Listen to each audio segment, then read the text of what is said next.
अरे 34 ला काय करणार आहे? अरे काय बोला शक्ती म्हणते काय शक्ती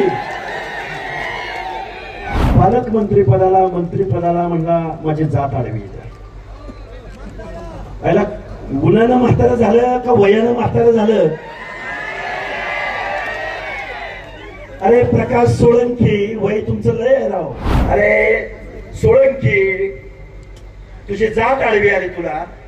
अरे 2 नंबरला लोकसंख्या असलेल्या धनगराचा लोकसंख्या असताना एकही आमदार या भागात झाला. तिडके साहेब काय तुम्ही गणित घातले मला माहिती नाही पण भोगलवाडीचा इतिहास अख्खा महाराष्ट्र तुमच्याकडे डोळा लावून बसलाय. पहिल्यांदा त्या 3 कोटी जबाबदारी आहे तुमच्यावर. पाटील चंद्रसेन पाटील सानप साहेब आता बघा सगळ्यांची नावं. मुत्ते साहेब आहे तिकडे आबा आहेत आमचे वडे साहेब.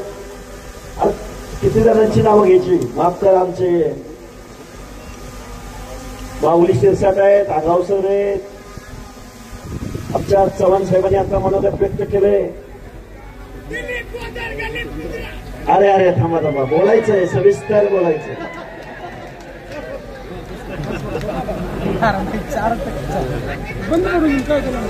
अरे बोलू सविस्तर बोलू. हे बघा माझ्या अगोदर आबांनी चांगलं सगळ्यांना धुवून काढलंय आणि आमचे ते पवनकरवारांनी पण धुवून काढलंय सगळं.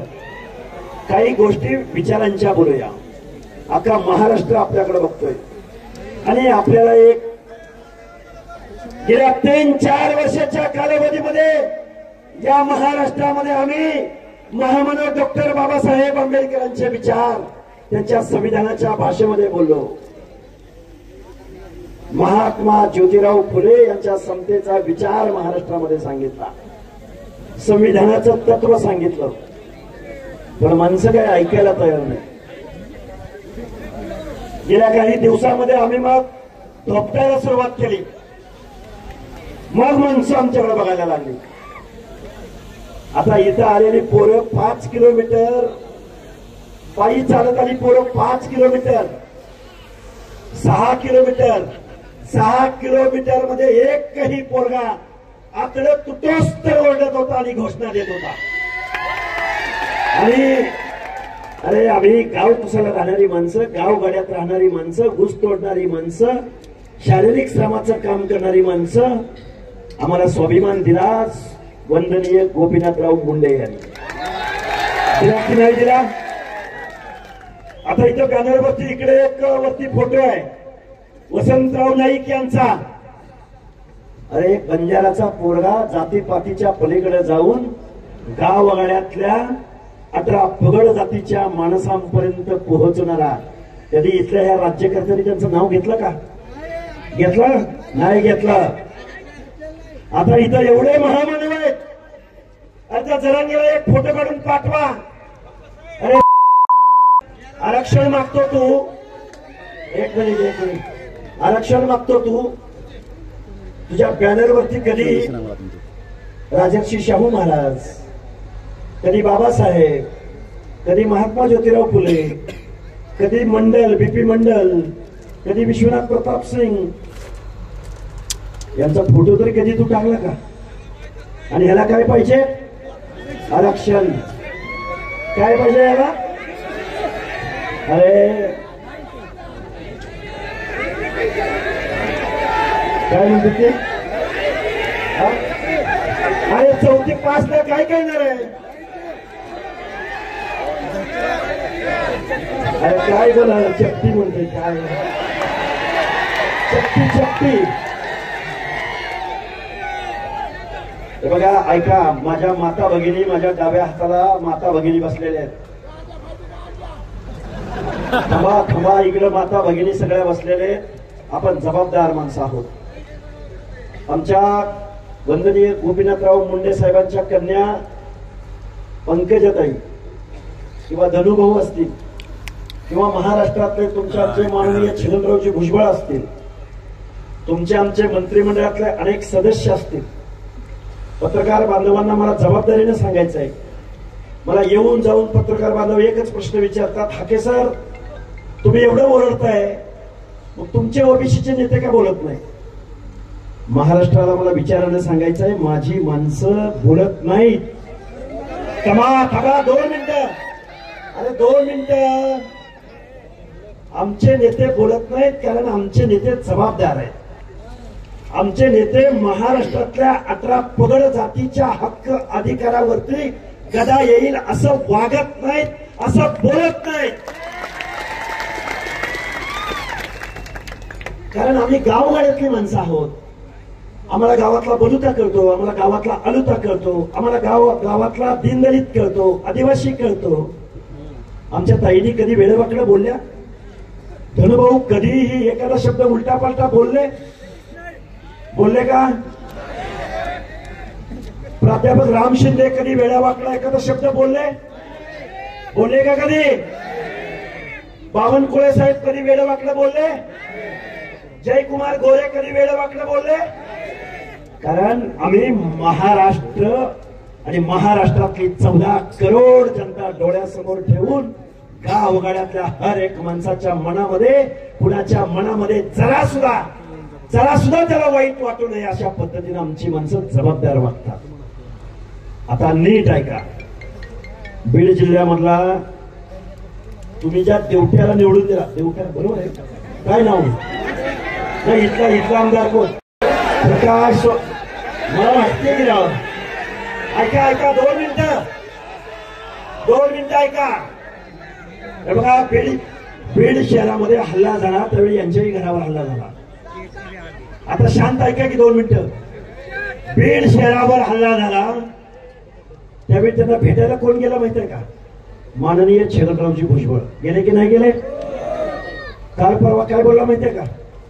म्हणला पालकमंत्रीपदाला, मंत्रीपदाला म्हणला माझी जात आडवी.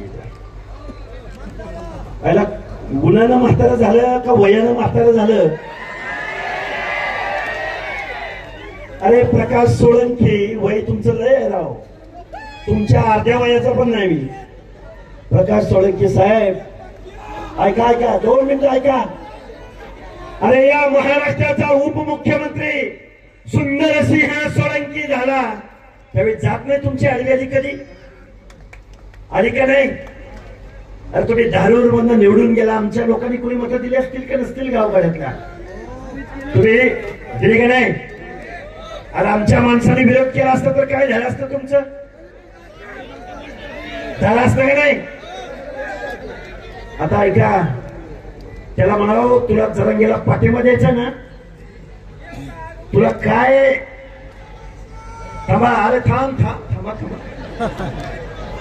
त्याला काय पाठिंबा द्यायचं ते देऊ द्या, पण पहिला आमदारकीचा राजीनामा द्या.